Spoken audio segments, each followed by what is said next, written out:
រុនសួស្តីសូមគោរពបាទបង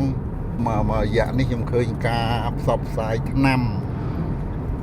ណែបាញ់ទៅលើដើមកស៊ូលាបមុខទៅលើដើមកស៊ូធានាថាចេញជ័រធានាថាដេញជំងឺដែលស្ងួតមុខទាំងឡាយហ្នឹងដែលវាវិលមករកសភាពដើមវិញបាទក្នុងនាមខ្ញុំមានបទពិសោធន៍ខាងកស៊ូ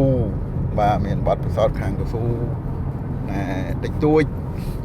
បាទខ្ញុំសូមជម្រាបបងប្អូននៅក្នុងក្រុមទាំងទីទាំងអស់ថាជំងឺស្ងួតមុខជាបាទមកដល់ពេលនេះមិនទាន់មានអ្នកប្រាជ្ញវិទ្យាសាស្ត្រខាងកស៊ូណារកឃើញថាយកវត្ថុធាតុមួយគីមីមួយឬផលិតផលណាមួយបាទទោះបីថាជាគីមីក្តីទោះបីជាអាហារបំពន់ក្តីមិនទាន់យកមកដែលយើងព្យាបាលទៅលើជំងឺដើមទាំងឡាយណាដែលស្ងួតមុខជានឹងបានជាប់វិញទេបានជាប់វិញទេអញ្ចឹងខ្ញុំឃើញថ្ងៃនេះមានថ្នាំច្រើនហើយខ្ញុំនិយាយទៅវិញថាមិនទាន់មានផលិតផលអីដែលប្រើប្រាស់ទៅលើជំងឺស្ងួតមុខជាឲ្យវិលមកដើមវិញហ្នឹងមិនទាន់មានទេពីព្រោះការជំងឺស្ងួតមុខជានេះវាមិនមែនតែកត្តាមួយទេ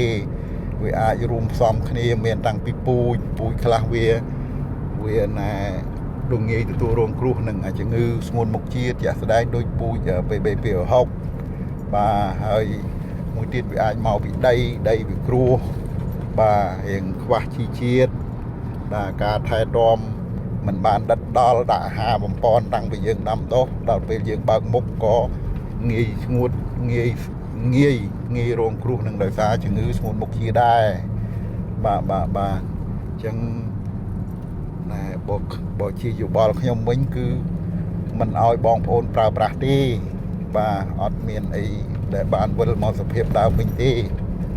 បាទហើយបើយើងចង់បានមានតែការដាក់ជី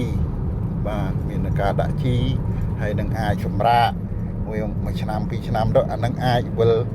មានជ័រវិញខ្លះបាទ